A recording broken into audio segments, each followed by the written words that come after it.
Hello and welcome to the Cardiac Cats YouTube channel.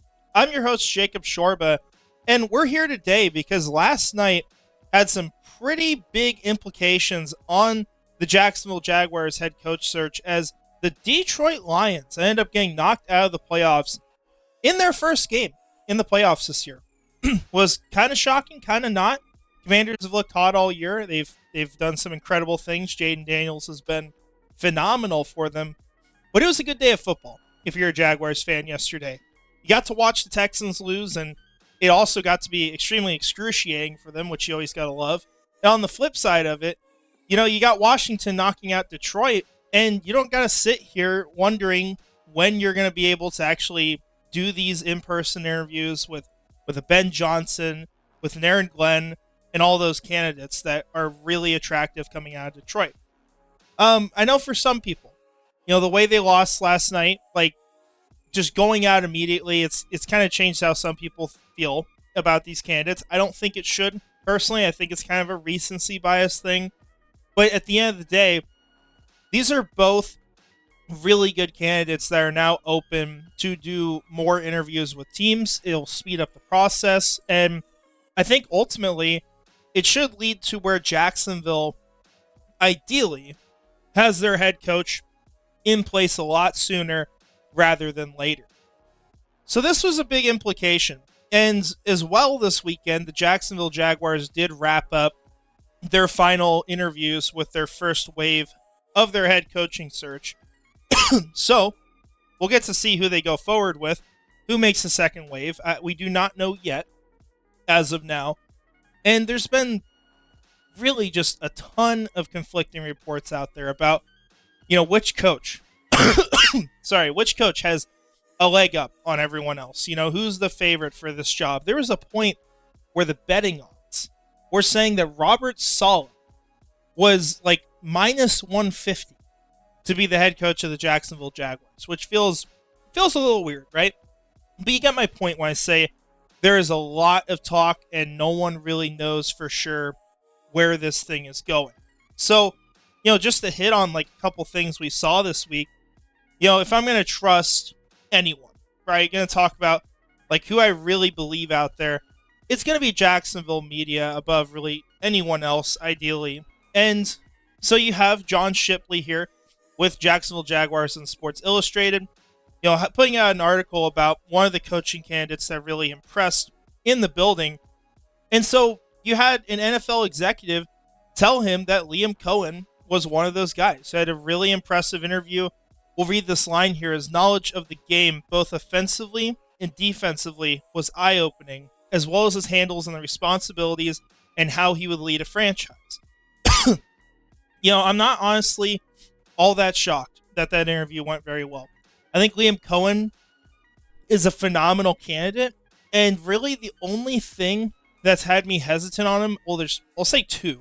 One is he's been OC with the Bucs for 1 year, so it is very quick, which at the end of the day, I can get past that. And the other part is there's been a lot of talk about Coen maybe being the candidate who would work with Trent Baalke, and that just gives me a bad feeling because it's not that I have something against Coen, it's more so that it feels like the team would consider choosing Coen even if he's a worse candidate because their loyalty lies first and foremost to Trent Baalke, which is just every time we have to say it, even as numb as it may get, is one of the stupidest sentences I'll probably ever say in my life. Every time I have to say that kind of crap. But that's where they are. That's where their priorities lie.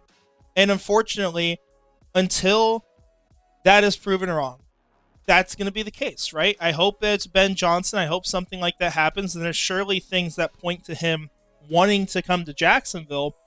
But they got to prove it, right?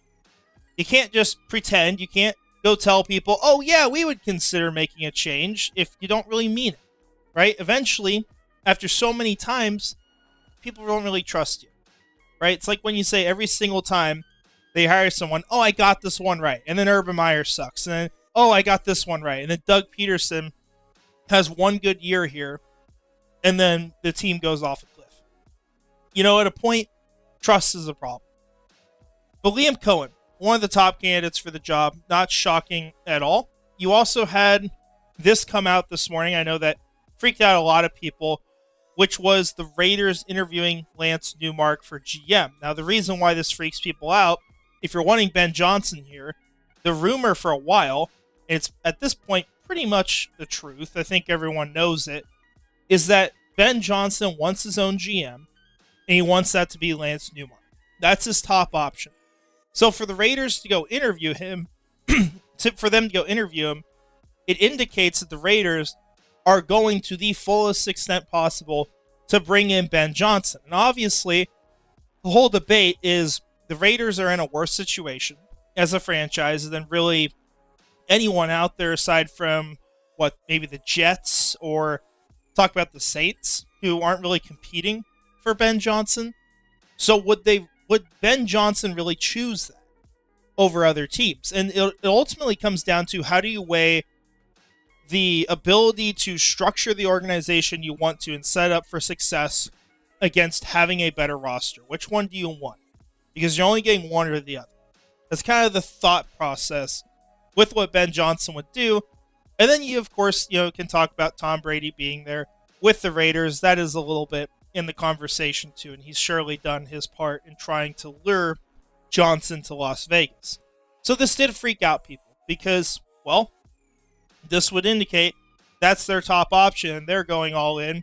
Meanwhile, teams like the Jaguars and the Bears are seemingly hesitant on making the moves it would take to land what should be a very good head coach candidate, and at least as a prospect of a head coach, would be one of the best ones we've seen in quite a while. Now, the last thing I'll note, this was from a while back, 2 days ago.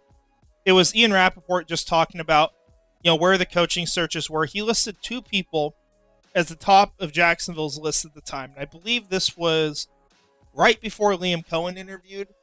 So keep that in mind because he's very much in the running.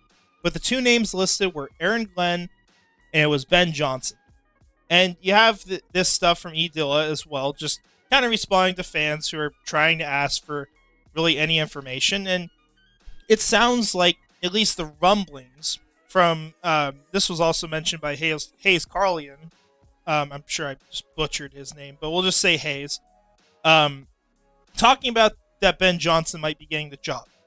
And, a little bit of agreement here that might be the case, but ultimately, as it says here, based off everything I've heard, no one has a clue. So I don't have a whole lot of answers, guys. I wish I did. I wish I knew what was going on. There's just a lot of candidates, I think, that are ultimately just being considered at this point. No one really clearly has a leg up over anyone else. So I think if I had to give you a pool of people I think it could be, I think Ben Johnson, Aaron Glenn, Liam Coen, Robert Saleh, and then outside of that, it's probably it at this point. And then you do have other candidates as well that are still in the playoffs. You're going to have either Joe Brady or Todd Monken get eliminated today when the Ravens and the Bills play, but one of them's still going to be in the playoffs. You're going to have Cliff Kingsbury, who's not taking interviews, but he's technically not a part of the Jaguars head coach search at this moment. And then, if the Eagles end up winning their game, you're going to be looking at Kellen Moore still being in the playoffs, not open to more interviews with this team for the moment. So that's where things sit. We'll have to see what happens. I'll probably have a video out as soon as we hear about the second round of interviews. Hopefully the team's still transparent with that. We'll see what happens. They've been good about it so far. But a lot of big questions that ultimately we don't have answers to. But the good news is that Jacksonville is able to interview basically all of their top candidates now with the Commanders' win last night. So thank you, Jayden Daniels. So with that said, I want to shout out our channel members, Premier Seer 904, Mr. Dolphin, Scrubber Ducky 500, and Brian Foster. Appreciate y'all supporting the channel. You guys let me know your thoughts, who you think is going to be the head coach. You think they're going to move on from Trent Baalke? It's hard to predict. No one knows, but maybe someone will get it right. We'll see. But I appreciate y'all being here. Hope you have a great rest of your day. Enjoy the rest of the playoff games. And the national championship tomorrow as well. And finally, go Jags.